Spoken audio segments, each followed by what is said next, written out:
everybody, welcome back to Zeke's Lunchbox. I'm gonna try something new with these speed paint videos where I'm doing a kind of check-in sort of thing. I am working on a giant tarot card project. I know the original stands know that well and truly.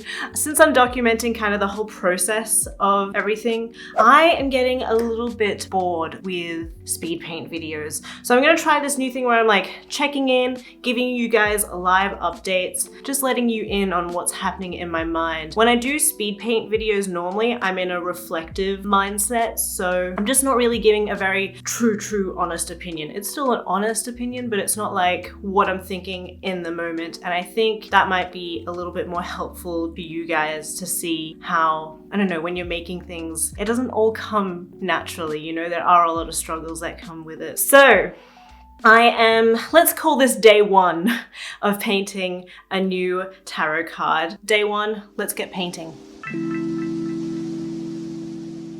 Okay, so we are going to paint the Hierophant. By we, I mean me. So the Hierophant, when we were researching it, my tarot card partner and I, a lot of the figures and just the Hierophant was an older, wise male figure, and I didn't really like this, like the narrative of an authoritarian figure in my deck, especially if it was like an old white man. I feel like we've got a lot of that going on in the world already, so we just, I don't know, I didn't feel it was honest to me. In some decks, the Hierophant's also seen as the Pope, so I'm not religious, so I didn't feel like that representation was honest to me, and my work's all about being as honest and true to myself as much as possible. When we were looking at it, I was thinking about all the older male figures in my life and who have bestowed knowledge upon me. And the people that I thought of straight away were all of the older lecturers that I had at uni, you know, the extravagant, wild gay man in your life. I feel like we all have that person. Maybe he's your neighbor, maybe he's your uni professor, but I feel like we all have that older gay man in our life who's bestowed lots of knowledge and love upon us, and that narrative to me really made me really happy, and I was really excited to, you know, kind of celebrate that person in this card. So that's how I'm taking it. He is, you know, the person that you go to for any queries about your queer life.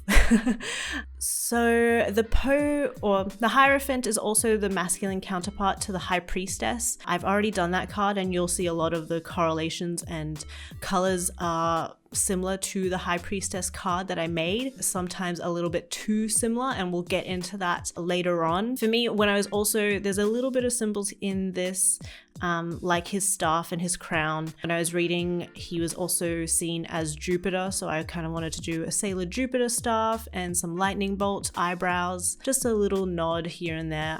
Whenever I try and do these cards, I try and find other interpretations of past decks and kind of put them all together. And yeah, that's kind of where the symbolism of Jupiter kind of came in. Okay, everybody, so in the end yesterday I did get a couple of blue layers done, so that's good. Not sure what my goals are for today, but it's midday now, so I'm just gonna try and paint for like the next 6 hours or so. So let's get to it.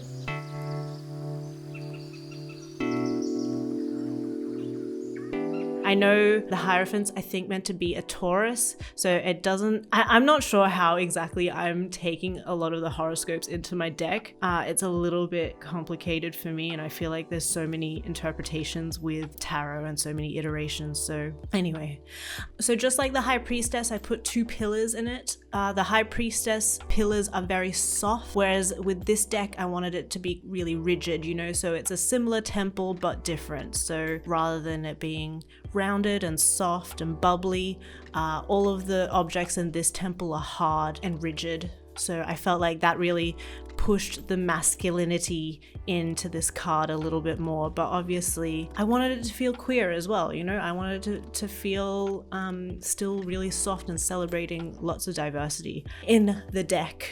I tried to keep his crown 3-tiered as well, just because the crown was a little bit difficult for me because I didn't want it to be too elaborate. like it is in the Rider-Waite deck, but I did try and make the crown 3 levels because I saw that was important, so that it's meant to represent the conscious, subconscious, and super conscious. It's a little bit subtle, my crown, but I still feel like it adheres to what that's meant to mean. Now, the scepter originally is the papal cross, and again, I'm not religious, so I just didn't feel like that was honest to me, and I felt like having a Sailor Moon scepter was, you know, that's the kind of contrast that you're going with all the masculinity, and I thought it was really playful and fun, and that's what the deck is meant to be in the end. It's not meant to be too serious, it's meant to be like pretty fun in the end.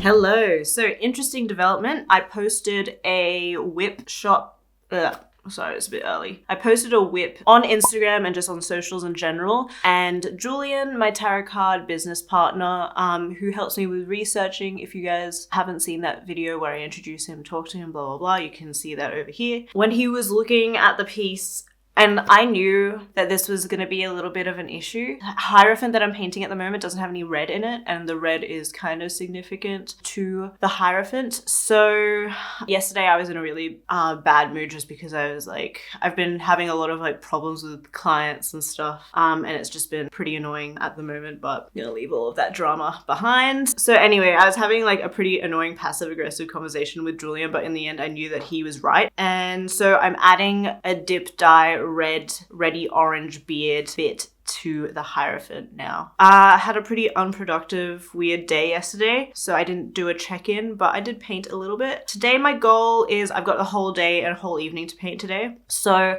my goal is to pretty much, I think, get him done. I'd like to get the whole actual Hierophant done, and then tomorrow get cracking into the 2 bugs that are on the side. Yeah, so I'm gonna finish my coffee and then get to it.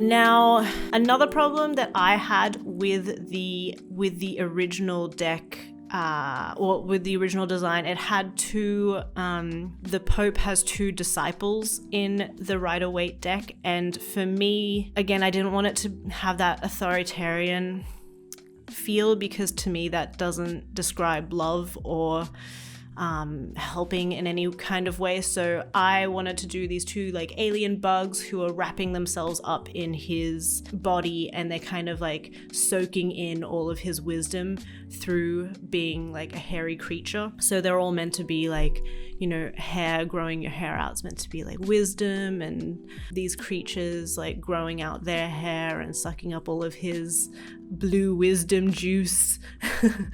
Now, Jules and I did have a lot of qualms about, you know, we kind of butt heads about these 2 disciples.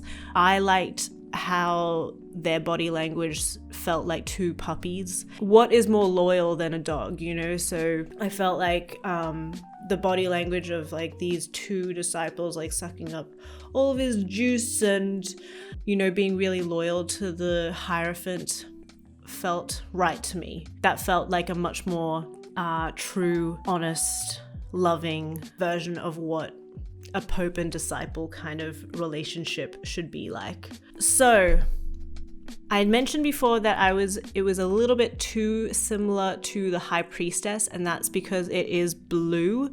In the original deck, he is wearing red robes. My tarot card partner was pretty adamant about there needing to be some kind of red in there. So originally the robes are red and orange, or like a, you know, warm kind of red, and that's meant to connect to the element of earth, as it is a sign of the Taurus. So that kind of made sense to me. So I wanted to play with some dip dye hair anyway. I've been wanting to experiment with some like different skin tones and like different gradients in bodies. So this was a really good opportunity.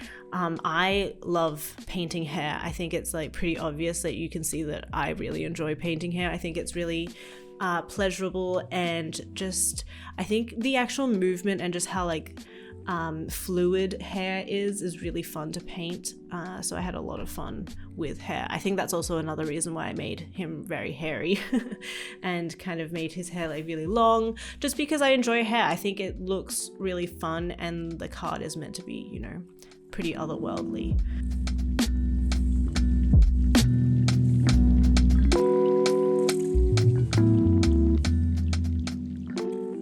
Hello! It's the afternoon now. Started painting this morning, had a good paint sesh yesterday, got through a lot. We are on the home stretch now. I'm just experimenting with the different kinds of greens that I'm putting into the bugs. I started off with a yellowy kind of green and that wasn't working for me, so I went back to a more cool kind of green. Yeah, we'll see how it goes. Almost finished. I'm really hoping I can finish today, but my normal routine is that I kind of get as close as possible and then kind of do the finishing touches the next day, just because I kind of need to be able to like have a little bit of a reset and kind of see it with like fresh eyes, and then I can just top it off, finish it off, get it scanned, get it designed, get the video up, onto the next one. Now, the keys. There are keys on the ground and there are keys featured in the Rider-Waite deck as well. Now, originally the keys are crossed. I couldn't put my keys crossed in the deck just for composition reasons. It just was looking really complicated and I like a lot of breathing room in my pieces. The key is meant to be the link between the Hierophant to Hades, so holders of the keys to heaven or higher consciousness, and hell, unconscious or instinctual life. Alright, so you guys, I am almost done with the card. I couldn't quite finish it yesterday. I was having a bit of problems like trying to pick a good tone for the bugs. So I'm almost there. I also had like a bit of problems trying to figure out what kind of pattern should go on the bug that wasn't too distracting. That's always kind of what takes the longest, just making those kind of design decisions. But almost there. I've just got to run some errands and then hopefully tonight, or by the end of today, I definitely need to finish the card because I need to get this video up to you guys as soon as possible. I'm just gonna try and finish it and then I'll have my final wrap-up thoughts coming up.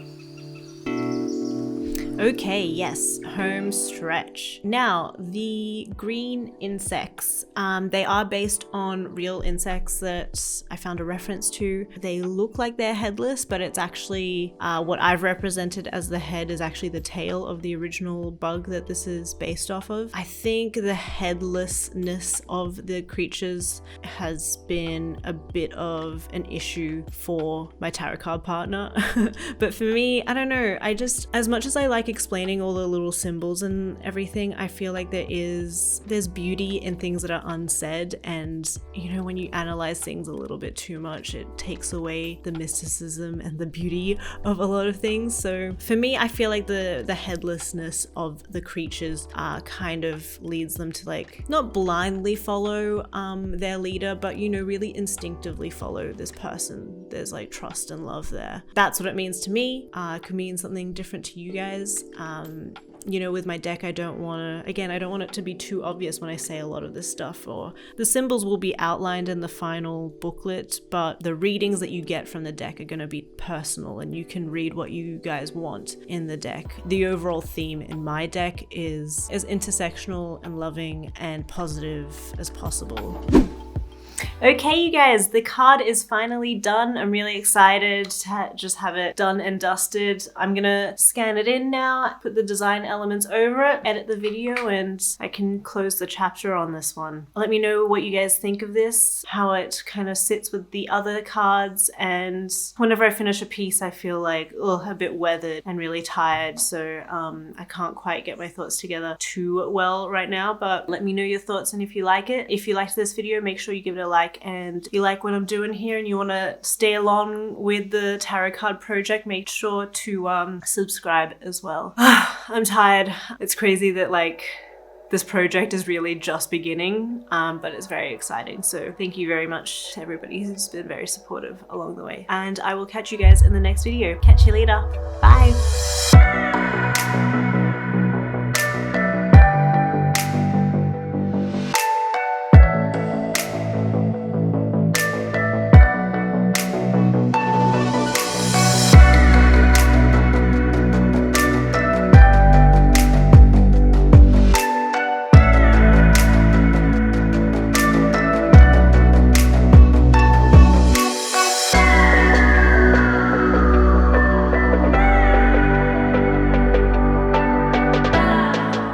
welcome to the End Slate. This week's art is by Lullaby art. Girl, I've been seeing you liking and being so supportive for so long, so I just wanted to give back. If you guys want to be featured in my videos, make sure to use the hashtag inspired by ZEKE, and I will like your pic and potentially feature it on my videos.